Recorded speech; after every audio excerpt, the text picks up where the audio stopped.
রাধে রাধে বন্ধুরা। আমার আজকের ব্লগটি হচ্ছে সরস্বতী পুজোর। আসলে ব্যস্ততার কারণে ভিডিওটি এডিট করতে পারিনি। তো আজকে ভাবলাম একটু এডিট করে নিই, কারণ টুকুকে নিয়ে আমার শাশুড়ি মা একটু বের হয়েছে। তাই ভাবলাম সেই সুযোগে একটু ভয়েসটা দিয়েই দিই। তো এখানে দেখতেই পাচ্ছেন পুরোহিত মশাই পুজো শুরু করে দিয়েছে।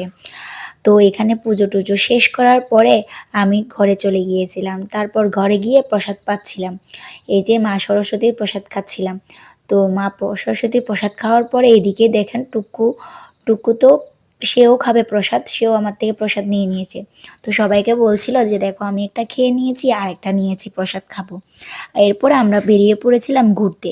এটা হচ্ছে আমাদের এখানে পটনগর স্কুলের মা সরস্বতী, খুবই সুন্দর দেখতে মা সরস্বতী। তো মায়ের সাথে আমি একটু ভিডিও নিয়ে নিলাম, সাথে অনেকগুলো ছবিও তুলেছি।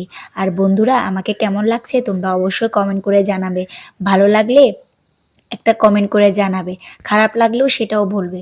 আর এখানে সবাই আমাকে চিনে কম বেশি। তো সবাই আমাকে পেয়ে বলছিল, ম্যাম একটু আমাদের সাথে নাচ করবে? কারণ এই স্কুলের বেশিরভাগ স্টুডেন্টরা আমরা সবাই মিলে একবার ঝুমুর নৃত্যে গিয়েছিল।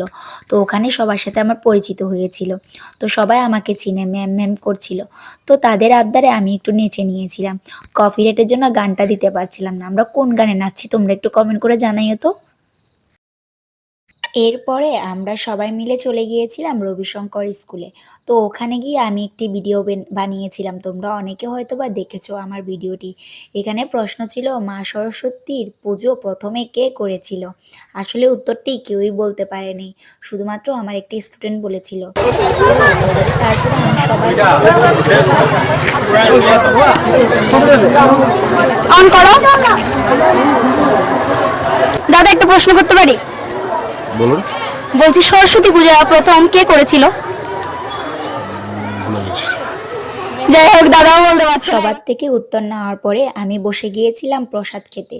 এখানে সবাই বসেছিল প্রসাদ খেতে, সাথে টুকুর বাবাও। তারপর আমিও পাচ্ছিলাম প্রসাদ। আর প্রসাদটা এত ভালো হয়েছে কি বলবো। তারপর দেখো, এগুলো হচ্ছে আমার স্টুডেন্ট। তাদেরকে নিয়ে একটু বের হয়েছিলাম পুজো দেখার জন্য। তারা আসলে বলছিল, ম্যাম আমাদেরকে একটু পুজো দেখতে নিয়ে যাবে? আমি বলছিলাম ঠিক আছে, চলিস আমার সাথে পুজো দেখ। তো তাদেরকেও একটু ঘোরাঘুরি করিয়েছিলাম আমার সাথে। আর এখানে টুকুর বাবা সবাইকে জানাচ্ছিল সরস্বতী পুজোর অনেক অনেক শুভেচ্ছা। আসলে ভয়েস আমি দিতে পারছিলাম না অরিজিনাল, কারণ আশেপাশে প্রচণ্ড পরিমাণ সাউন্ড ছিল, যার কারণে তোমাদেরকে ভয়েসটা দিতে পারছি না। আর এখানে আমার স্টুডেন্টদের সবাইকে তোমাদেরকে দেখাচ্ছিলাম। এখন আমাদের বাড়ি ফেরার পাড়া, কারণ আমার সন্ধ্যায় নাচের প্রোগ্রাম আছে। তো এই যে দেখতেই পাচ্ছ, আমার নাচের প্রোগ্রামে আমি চলে গিয়েছিলাম। আর ওখানে গিয়ে আমি নৃত্য পরিবেশন করেছিলাম। কোন গানে তোমরা অবশ্যই